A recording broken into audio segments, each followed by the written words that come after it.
I'm Mark Hennick. This is So-Called Normal.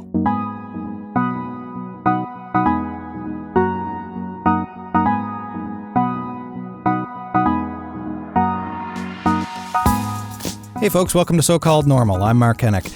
Today my guest on the show is Irwin Elman. Irwin is the former provincial advocate for children and youth for the province of Ontario, a position which he held for about a decade, and he is one of the most powerful advocates for children that I've ever encountered. I've been following his work for quite a few years now, and I was so grateful to be able to have a conversation with him about the state of child and youth care in the province of Ontario, yes, but really across Canada and around the world, how we treat kids and how we look after them, how we take care of them.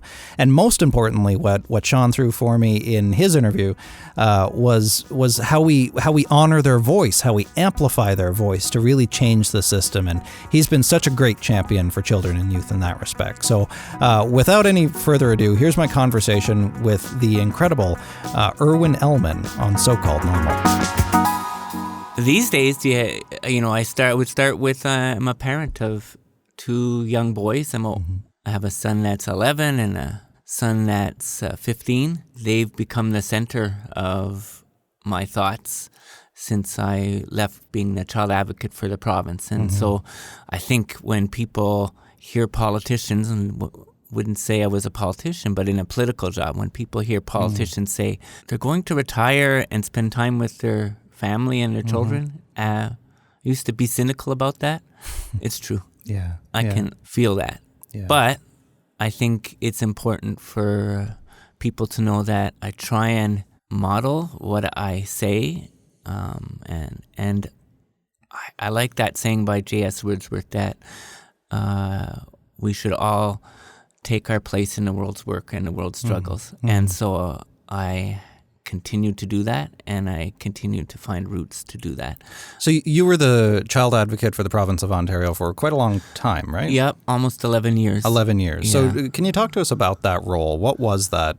What was your job? What were you doing? Well, the legislature passed unanimously a piece of legislation that created an independent child advocate's office. And the legislation said that the office was to partner with children and youth to bring their issues forward and make sure they're heard. In my mind, make sure they weren't invisible. We had a range of advocacy services that we had to deliver: individual advocacy, systemic advocacy, and late after the legislation was passed, maybe 10 years later, they granted the office investigation powers into child welfare.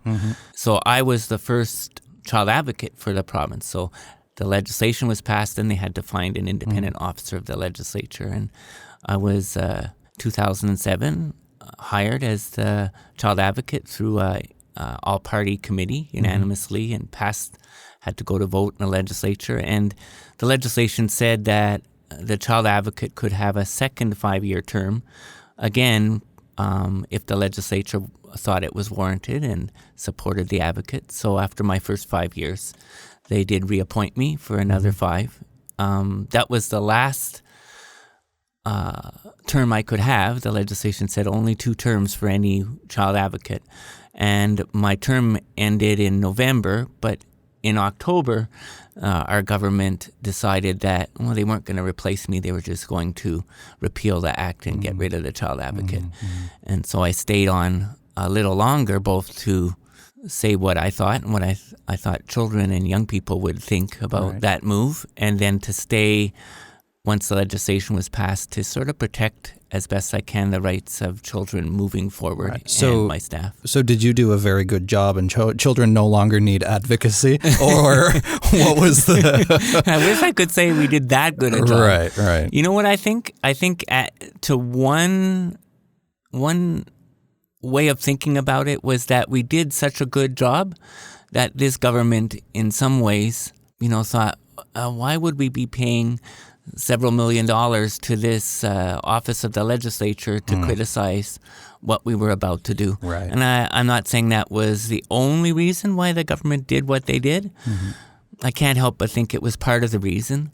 And I say that because the model our office developed in terms of child advocacy has been replicated as the first child advocate system in Japan. We had in Ukraine. We've had our work modeled in Nova Scotia. We're now the only province in the country without an independent child advocate. So I've never been given a reason about why that was done. So I think it's a reasonable. Our effectiveness was one of the reasons. Yeah, why. Sure. To critique government, and actually, I've seen this for years in the mental health system specifically, in which the funder doesn't, or the funded rather, don't want to bite the hand that feeds them, and therefore we have a mental health system that is fundamentally broken at the government level. Yes. But groups that are tasked with advocacy won't advocate effectively because they don't want to lose the money. Well, that's true, and we've seen that literally, right? When we had a minister who's now, I think she calls herself the Minister of Cheers. When she was the minister in charge of mental health and special needs, she actually told services that if you don't publicly support what we're doing, for instance, around autism, it's going to be a really tough 4 years. And they were just in the beginning of their mandate. And frankly, the service providers did not support, but they certainly decided to be quiet. And there is a chill. And it's not just a chill in terms of speaking out about what's happening, but I believe it's a chill in allowing services to work together, because even this idea of assembling together, they worry that the ministries or the government will see that as some kind of affront to what they're doing. Right. And it's problematic. Right. So what happens now? I mean, who's going to stand up for the kids that you were standing up for? Well, obviously there's a gap. There's no formal child advocate in the province, but my experience is, and this is me being hopeful, my experience is that there are thousands of what I'd call informal child advocates in this province. I'm sitting across the table from one, in my opinion. Sure. And it's going to be up to those informal child advocates and Ontario to step up. Yeah. And step up for young people and partner with young people to move their voice forward, allow them to be heard. I've seen progress made in terms of creating space for young people. In fact, I think the next advocate after me, remember I was on my second and last term, had an opportunity to really harness the voice of young people and sometimes the most marginalized young people, because they were organizing. Right. They wanted a place at the table. And there was going to be the ability to have such a rich partnership. But from my point of view, there's a saying the thousands of young people we work with say is not stopping here. And I think that's true. Yeah. They don't intend to stop here. But it's up to adults and informal advocates to support them in using their voice. Yeah, I think that's been my experience both as a young person trying to have my voice heard at the time. I'm increasingly or decreasingly young every day. I'm reminded. Well, my gray hair count is steadily increasing. But but I think that to a degree, you have to have pointy elbows, right, to elbow your way into the table. You do. But if there's a wall around that table that you can't even get near it in the first place, then it's difficult, and that's where we can tear down that wall. I think that was what our office provided children and young people of all sorts was access and resources. They had the voice. They have the knowledge. They have the wisdom that comes from their lived experience that can create change by people rallying around them, by calling the emperor with no clothes. They can do that. They just needed the access to those tables. And we had the positional authority. The child advocate has the positional authority to create that access and opportunity. And I have not met young people who don't want that opportunity. That's one of the learnings I had over the 11 years was that almost anywhere I went, and I'd be curious how you felt back when you were a teen, but I've met kids in stairwells, who left child welfare and their home after they left child welfare was a stairwell. I've met kids in shelters. I've met young people in mental health institutions. And to a person, they were struggling with their own stuff.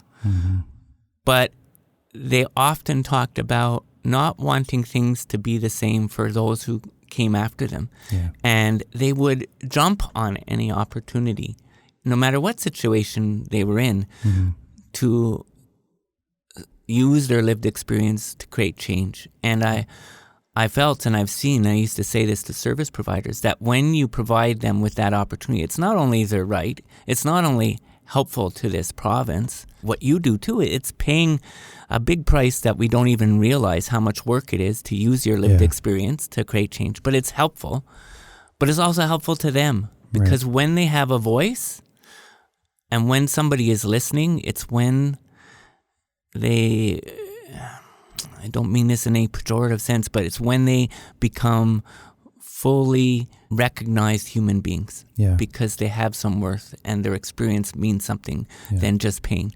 And so it's really helpful, and service providers have begun in Ontario, to recognize this. We helped get it into the Child and Youth Family Service Act about the need and the right to their voice very strongly in the Child and Family Youth Service Act. And so we were at a point just to start implementing that in the province, and a new advocate would have a chance to partner with children to do that.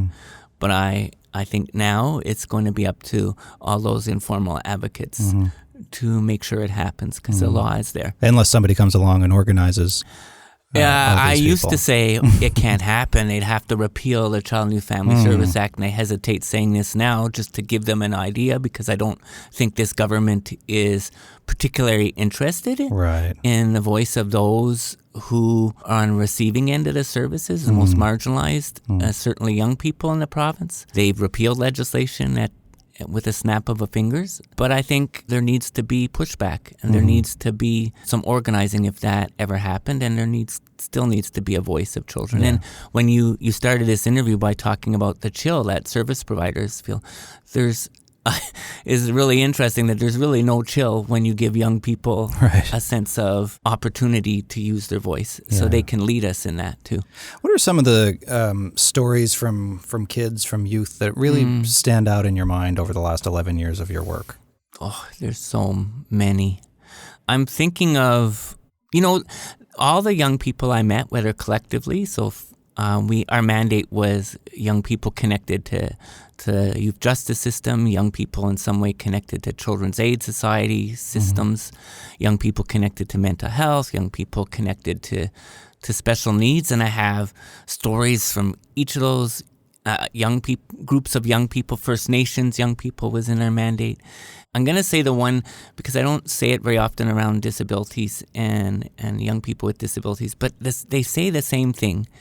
And this was somebody saying something to me. He couldn't even talk. I remember going to a place called Darling Homes, and as a child advocate, I would spend a lot of time listening to young people. Was my job. So I would go visit places and try and meet with young people. I went to Darling Homes, and from my point of view, Darling Homes was a place where young people who had what they call complex medical needs and who maybe were near the end of their life might go. This was a group of young people I had not worked with before, because before I was the advocate, my career was working with young people and listening to them. And so I went to this place, Darling Homes, and it was kind of institutional, but anybody in the service system knows, I don't know if you felt this, when you walk into a place, even service providers and people in the field talk about, you can feel the it. You know if a place is safe. Yeah.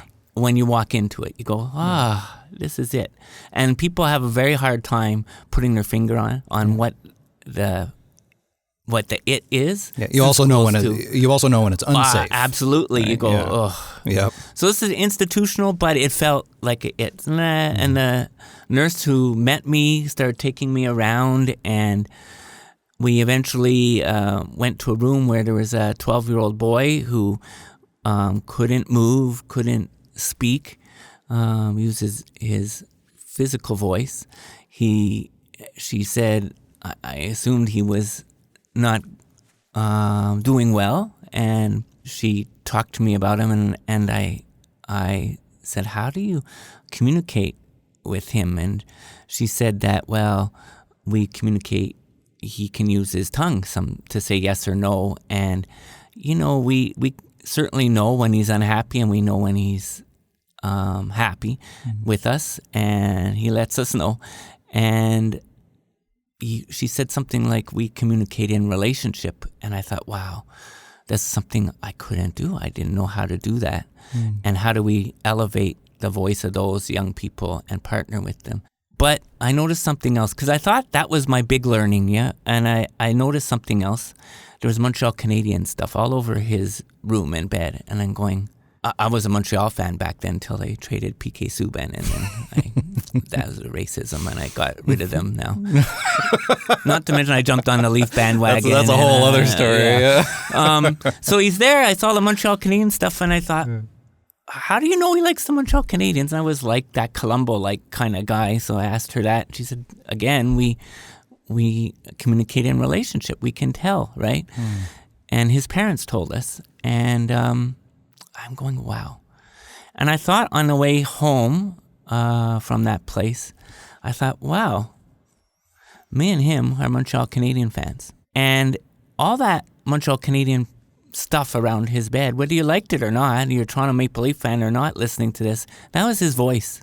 That was him saying, I'm a Montreal fan. And me and him were the same.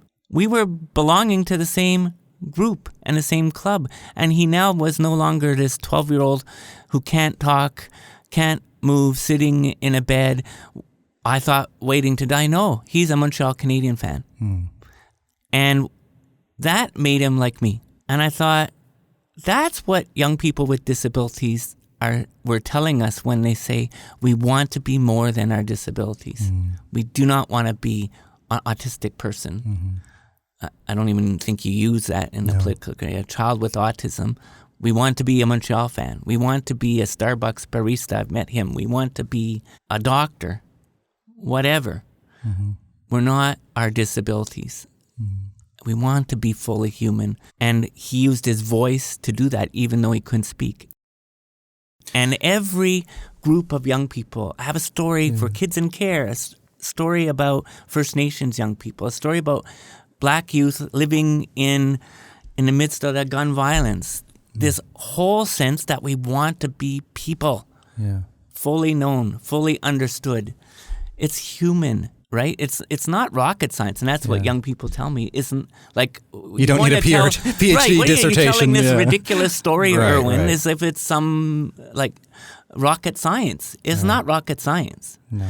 The rocket science to me is when that deputy minister, I tell him a story like that or any others, and he says, Warren, I remember it. What do you want me to do about that? Right. And I can hear this government saying that. What do you want me to do about that? Because we're going to amalgamate, we're going to save money, but we can't legislate love. And I know I'm going on this big long rant, but sorry. But please do. We can't legislate love, and you've told me to tell that deputy minister, no, you can't legislate love, but you can legislate the conditions in which love can flourish. Right. And that's when I think about you.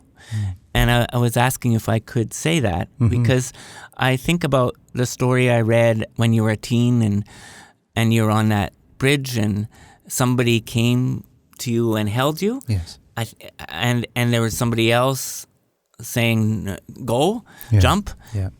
And how do we legislate the conditions in which people, systems can put their arms around young people and listen? Because I remember you said, the interview I saw said, the person said, I got you. You can talk if you want. I want to hear you, but you don't have to. Whatever, it's your call, but I got you. And it wasn't. How do systems do that? Well, and that's we it. can do that. And he, when that guy pulled me off the bridge, sure, that saved my life, that action of pulling me off of an inch and a half of concrete. But that's not what stopped me from going back the next day. Right? What stopped me was this image in my mind of seeing a guy who chose, for whatever reason, to stand on the sidelines and tell me to jump, to shout out for me to jump, and this other guy who chose not to, who chose to have my back, who chose to reach out, who chose to talk to me and get to know me. That's what, that launched my whole career. That gave me my whole life from there, was that act of how do I be like that guy instead of the guy on the sidelines. And when we don't, I agree. And so my thought is, how do we make and support people working in systems in relationship with young people and children and families, how do we make them, support them to have the ability to do that? There are many who want to. There are many who won't, right? I get it. It's not every person in the systems that are going to feel that way or do that. But how do we build that? How do we create training in our schools to offer people to do that? How we build systems that work? Because it doesn't matter. This is me, and I don't know what you'll say, but it doesn't matter where that person comes from. It could be a teacher, it could be a child and youth worker, it could be an employer, it could be, I've seen it be a secretary in the services I ran who was that person that young person felt was there for them, that would listen. And then you allow the young person or you to do all the hard work. It's not the helper that is doing the work. No. It's the young person, and you have to believe, like that man on the bridge, that he was telling you too. Yeah. You're worth it, and you can do it. Yeah, and I know he knew you could do it. It's getting the system out of the way, so that way the person's power can come through. In many ways. Yeah. And so the law now says, the Child and Youth Family Service Act says, every service provided under that act has to be child-centered. I think even the system's bought in. But the question is, how do we make that happen? What does that mean? And I think you talk a lot about, not specifically, but what you've talked about is about child-centered practice, child-centered service. To stop doing services to people. Exactly. And I'm firm on this even to this very day. At times, if I still struggle, that nobody's going to do recovery to me. You can't insert or inject recovery into me. But I can find that way myself in a circumstance, in an environment that promotes that. And one of the things I think the services have to do is then believe in you. Yeah. Right? Believe that you can. And this was one of the things I think that kept me most stuck when I was a teenager, because I was a frequent service user by the end, or at the end of that period of my life, where I had gone through the revolving door so many times that everybody knew me by name. In one of my last, I wrote about this in my book, which isn't out yet. Hopefully it'll be out eventually. But I look forward to that. Me too. Me too.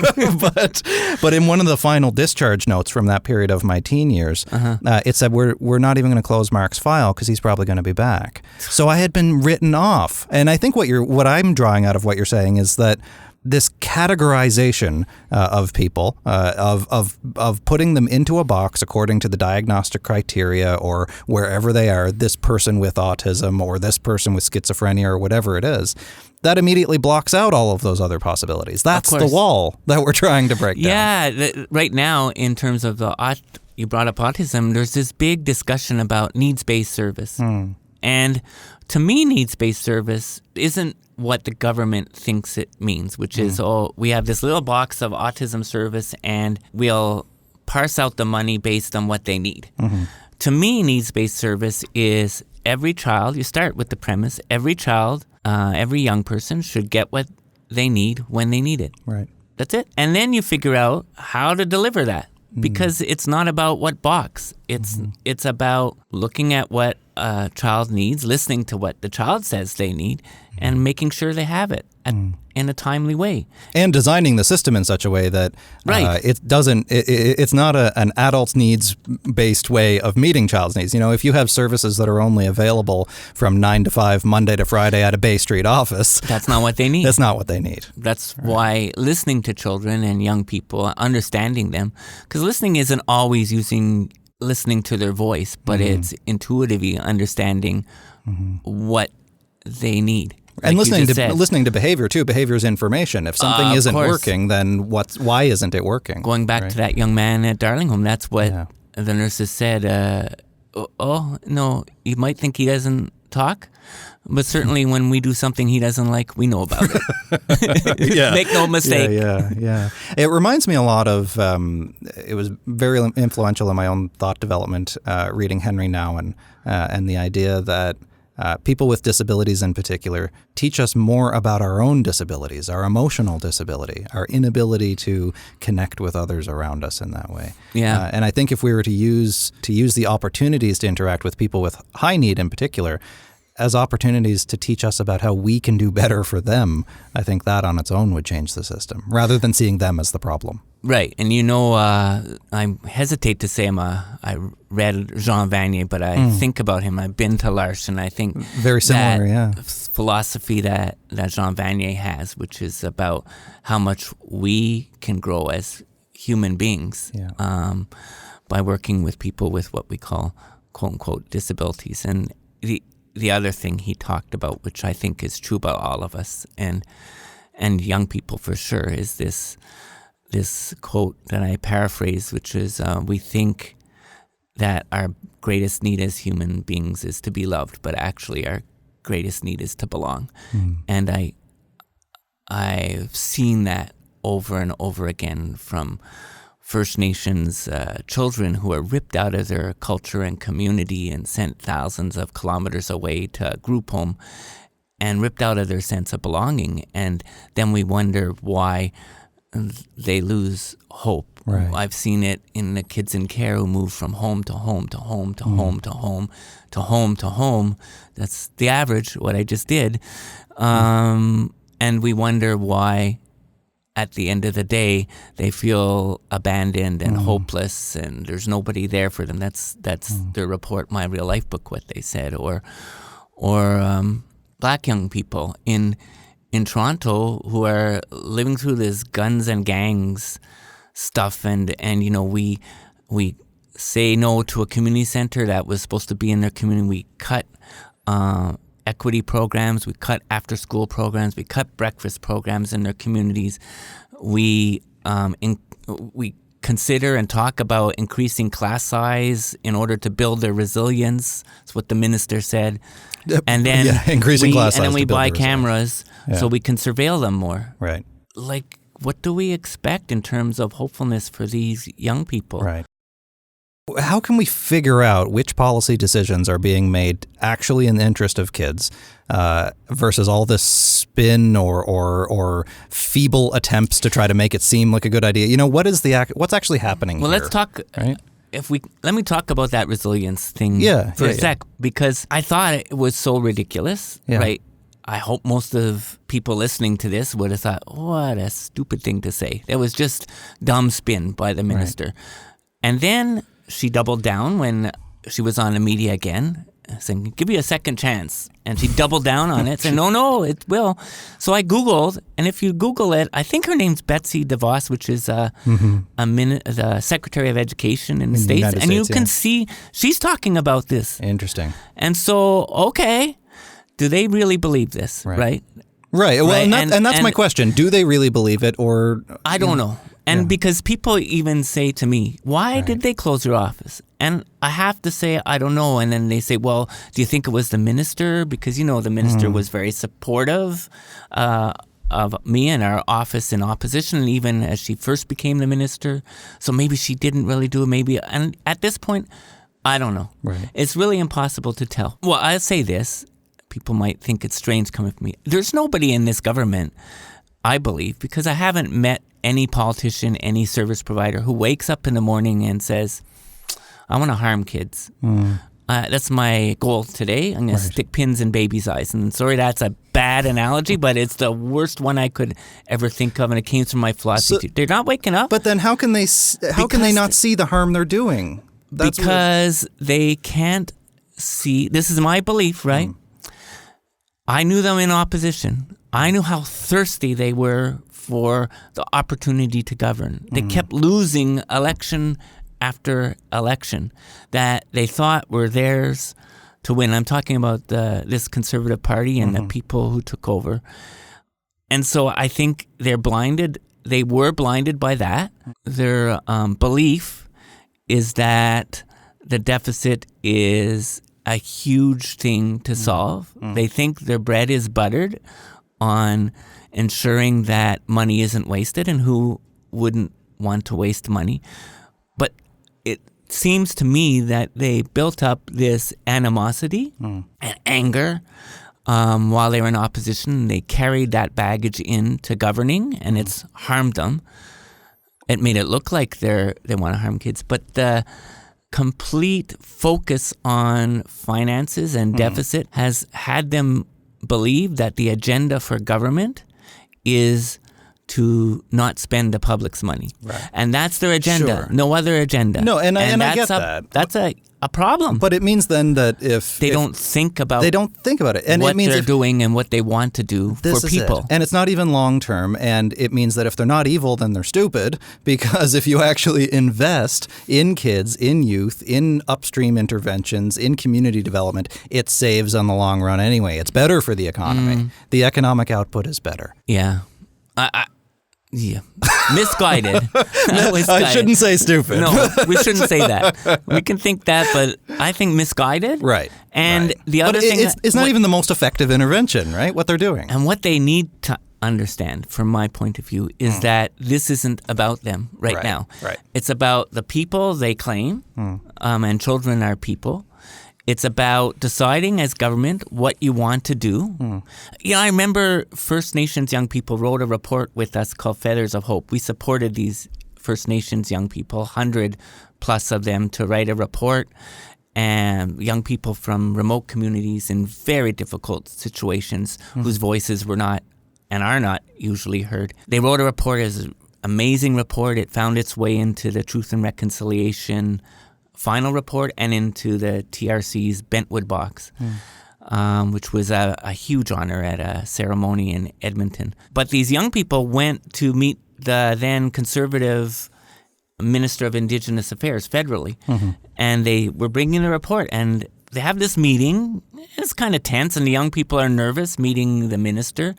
And the first thing that the minister asked them is, okay, how much money do you want? Oh, geez. And the young people actually were saying, "What? We don't want any money." Right. The problem is we don't know what to do. We don't think you know what to do. Right.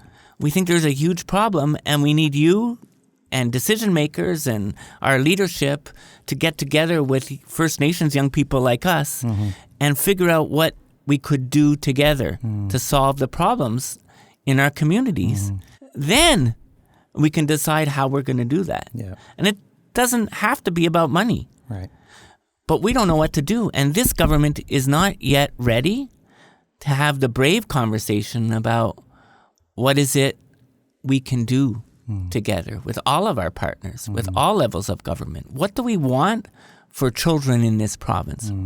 What is our attitude to children and parents and families? And what do we want to do with those who don't have a level playing field or who aren't doing well? Then this government can decide how we're going to do that. Yeah. And you don't need to start with money, but that's where this government's at. And no conversation about change is going to go anywhere, beginning with a discussion of money. Yeah, you don't start with the bill, you start with the I menu. can't tell you how many meetings. The previous government did it too sometimes, and we had to say to them when young people were going to have those meetings with them, you cannot start this meeting with "we have no money." Right. Because you cannot think creatively about change by having a conversation that way. Well, and it's also not true, because there is money. It's a matter of what you choose to spend it on. Obviously, and it's as a child advocate, I guess now I can think that way. But as a child advocate, I didn't want to get in that conversation about do we have money, because I do think, if when you've used that example of if the CN Tower fell down today and it costs $1 billion to put it back up, we'll find the money. Yeah. Well, it's not going to fall down tomorrow. Right. So let's use that money to figure out what we're going to do for children. Well, this is it. And if any of these ministers had a seriously ill child, would they find the money? Or would they say, no, I can't afford it. Sorry, Timmy. You're just going to have to die or suffer. They probably not. So why are they inflicting that on so many other parents? But that's where I think a bigger conversation has to happen, because I think, and I wish we could get there instead of just talking about money, is what do we expect? Because I believe there will be some listeners and some in this government that say, you know what? No, if it's my child, I'll figure out how to take care of my child. And when parents have children, it's their responsibility. They chose to have, I can't tell you how many times I've heard that. They chose to have that child, and so they better take care of that child. It's kind of that up from your bootstraps approach. And I think it's underneath a lot of things that happen, but it's never said because we often say, oh, no, we want to be the village that takes care of the child. But I don't think necessarily all of Ontario believes that. Interesting. And then especially... And I think we should surface that. Sure. And especially for kids in care who their parents are probably out of the picture, right? Then they literally are actually the responsibility of the government. Absolutely. And they live in a system that horrific describes it. Yeah. Even for those who are doing well is difficult, incredibly difficult to live within. All children come into those systems with carrying baggage, emotional baggage, because there's nothing that they did to come into that system, but it's circumstances they lived within, that brought them to a court decision to come into care. So they come in with this emotional baggage, and no child leaves that system without increased emotional baggage to carry. None. It doesn't matter how great they've had it in the system, and very few are lucky enough to have it that great. So that's on us. Why is that not a requirement, though, of that decision to bring a kid into care by the government? Because it would be the government who makes that decision at some level. Why is it not a requirement that there be tighter checks and balances, that there be services associated with that? If they're choosing to be that kid's parent, the government, why are they not choosing to parent them well? One of the struggles that we had consistently in Ontario with child welfare was to have the government take responsibility for the systems that are providing care to these young people. We did it because it was our mandate in the way you suggested, which is these children are actually by law your responsibility, government. And actually the ministry used to challenge us and say, no, they're the responsibility of the 47 different children's aid societies we created. And actually they were wrong. Over and over again they were wrong, that Child and Youth Family Service Act then and now clearly says it's the province that is responsible for these children. But government tended to offload that responsibility to children's aid societies because they don't want to deal with it. Because it seems, I believe, overwhelming to government to answer that question. Well, to be responsible. And what do you want us to do with that? Right. We're responsible for providing loving, caring homes for these young people. We're responsible for wrapping our arms around them while they're on that metaphoric bridge and telling them they're going to be okay and believing in them. And I railed against this, and I'm going to hear it again. I'm sure we're going to hear it, that the state cannot be a parent. Child welfare, children's aid societies are no place for a child to grow up in. I've heard ministers say that. This minister, too. And I get what they're trying to say, which is if we can support their families to caring for them, that's better than ripping them out of their families. Sure. Sometimes, but not always. Right. And so the minister and the people responsible for the care and love of the children they have to bring into care are saying our homes are nowhere that any children should be living in. Right. Absolutely wrong. Right. Because we can do this. And if that's how you feel, minister, step aside. Yeah. Because this is a child you're talking about, a child you're responsible for. And if you've given up on them and given up on your ability to provide for them, you need to find somebody who is not ready to throw in the towel. Because there are thousands, and there are always going to be 10 to 15,000 young people in that situation in this province. We cannot give up on them. And frankly, the reason I'm so passionate about it is because I've spent years knowing them and knowing that, they're not incredible people. I know people like to say, oh my goodness, imagine the courage. And yes, it's true, but they're everyday people. Yeah. And they're as capable. They have as much hope and opportunity if we can provide it to them as anybody else. And they can do remarkable things. And yes, they are examples to all of us of what can be overcome, for sure. But they're just like me and you. Yeah.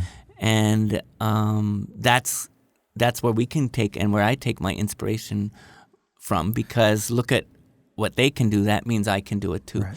And we cannot give up on them, and we cannot throw them away, especially when we talked early on, which is so important for us and with these kids who we're all responsible for, to say to them, we believe in you. We believe in you. It's why when we finally had tuition relief for every former Crown Ward or Crown Ward youth in care, because what I thought when we finally got that and pushed for that, it's been taken back, clawed back by this government.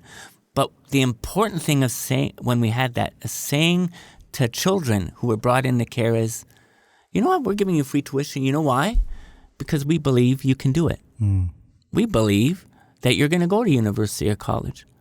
This is a huge thing to say to a child who comes in with all this baggage and doesn't believe that they can. Well, and again, that's a smart economic investment, because then instead of falling into a system, that too many kids post-care or who have aged out of care especially do, mental health problems, justice system, whatever, higher rates across the board, instead they're going to go to college, and instead maybe they're going to prepare for a job, and instead maybe they're going to become a different type of member of society. So it's a smart economic investment. Of course. Now, who's doing this well? Have you seen does this system work better anywhere else? The child welfare system? Yeah, the child welfare system, but also the child advocacy system. Do any governments do a good job, or any societies do a good job? Well, I'm going to say this, and it's obvious. I'm not blowing smoke, but we in Ontario had probably the exemplary model of child advocacy, perhaps globally. Certainly, won awards and are recognized and still being replicated. So I'm going to Japan in a few months to do a tour to help them create a child advocacy system based on what we had developed in Ontario. So I thought we were doing that well. In terms of child welfare, I've been asked that a lot, even by governments as well. And they're saying, well, where's a child welfare system that's working? And you know what? In liberal democratic societies like ours, there isn't. And across Canada, there isn't a child welfare system that has better results than what we do, that doesn't have children move from home to home, that has their own version of foster care drift, they call, or problems with leaving kids in families or taking kids out and then not doing well in systems. And so there isn't a system, but that's my point, actually. And when a minister thinks they had me there, aha, well then how can you be so critical of us? Well, I can, because if all the systems that are basically the same are all having the same results, then don't we have to think about how to do this differently? Because there's nowhere that it's working. And everybody knows it. It's not a secret. So how can we do this differently? And here's where I see some hope on the horizon. We're federally, if we'll see what happens in the next federal election and what the next government decides to, but we have passed legislation that allows First Nations to have control of their own child welfare.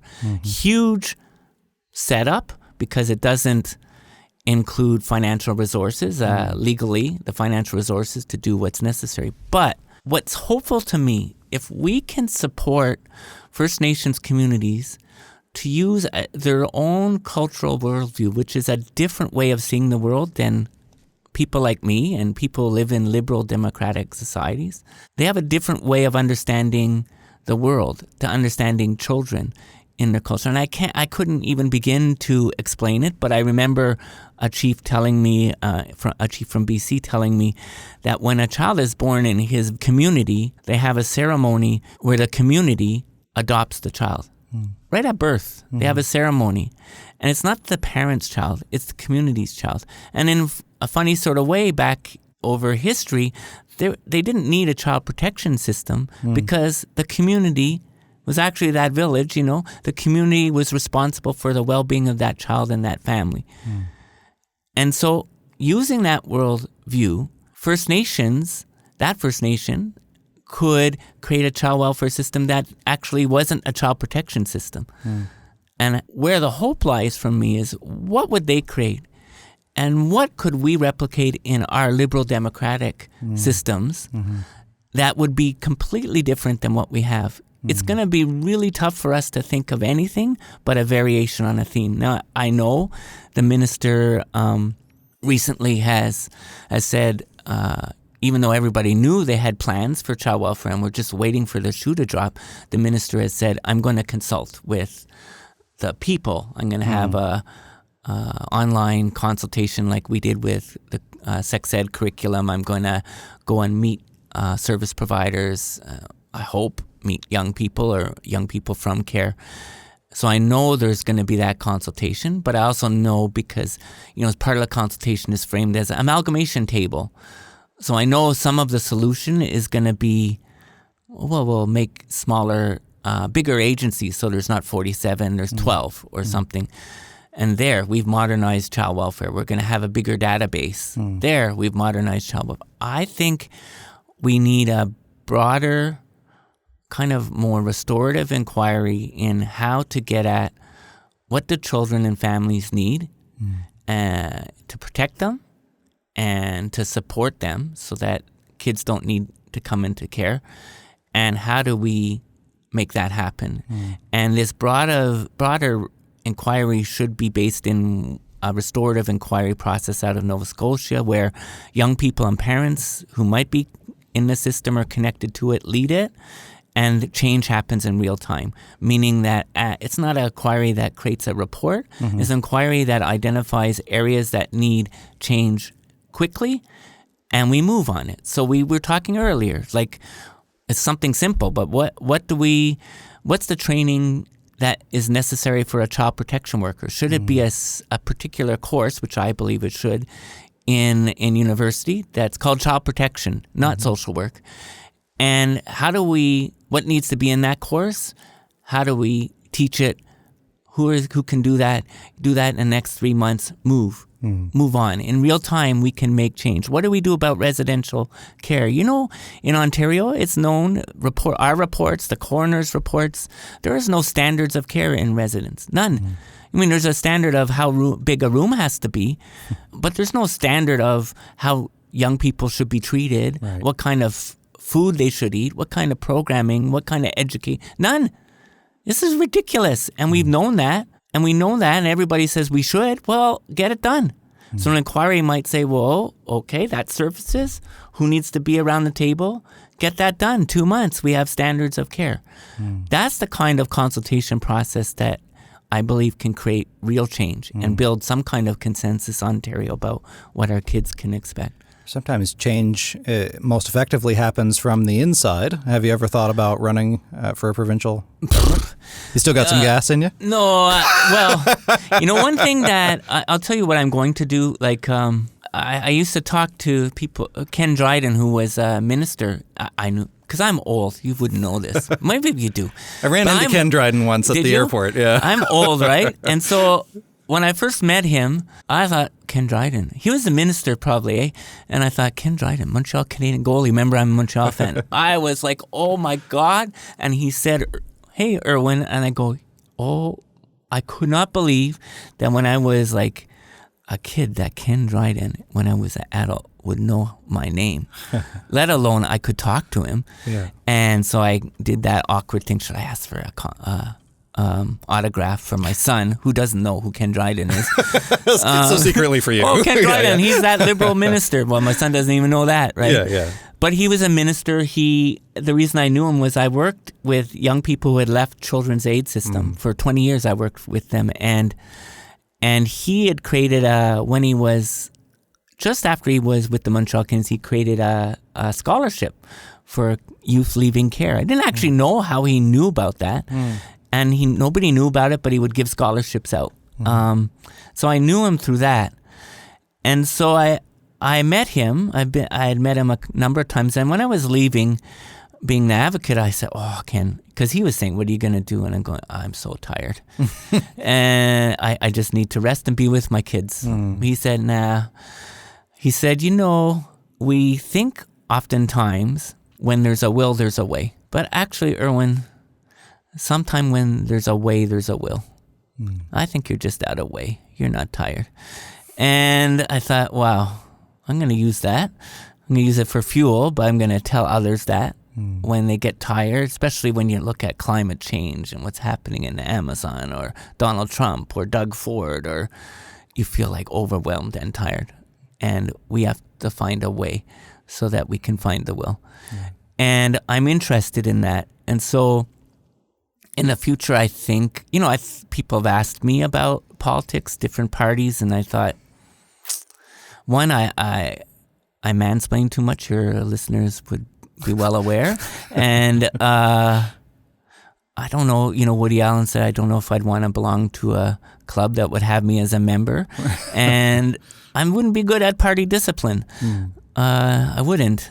And so I'm not sure that's for me. And it's really hard. I've watched them, have a lot of respect for what they have to do, elected officials. So I thought about this idea of legislating the conditions in which love can exist and flourish, and what could be done. And so there are, I don't want to say the names of these organizations yet, but there are a couple organizations that saying, we know you want to be with your family, we know you have other things, but anytime you can give us, we'll support you to help the systems think about what is it we can do regardless of what, and this is important to me, regardless of the nonsense that our current government does. Right, that's my belief. right. Whatever they do.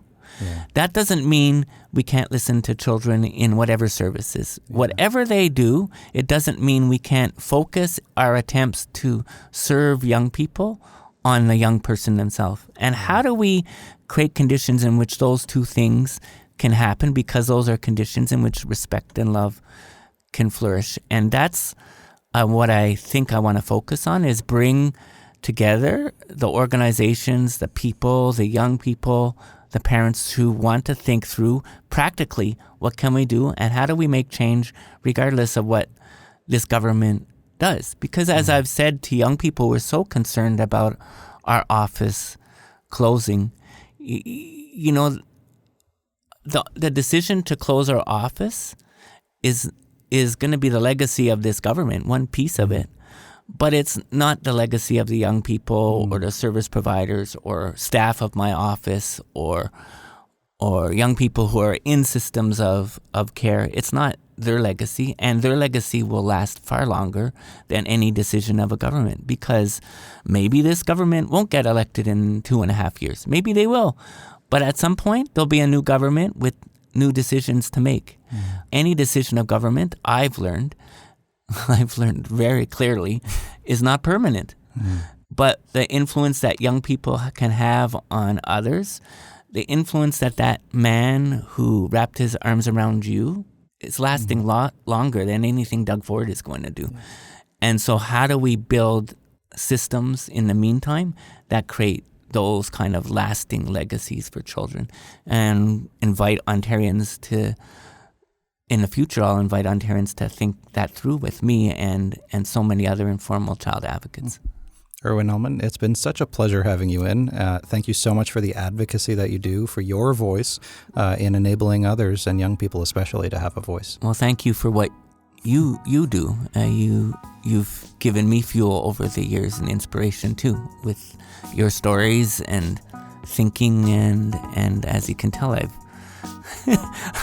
taken your story and used it as a metaphor. I hope I use it with honor and give you honor for that. I'm absolutely honored. Thank you so much. That's it. That's my conversation with Irwin Elman, the former advocate for children and youth in the province of Ontario.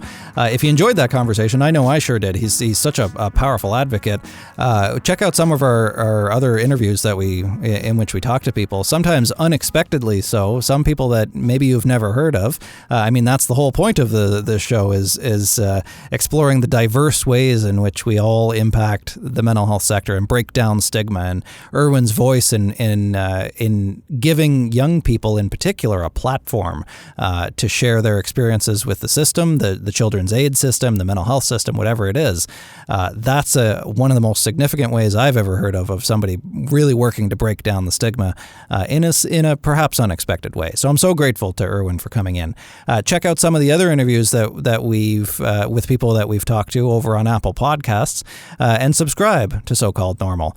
Scroll down to the bottom, leave us a star rating, leave us some comments on what you think of the show. That really helps us to spread the word and to break down stigma.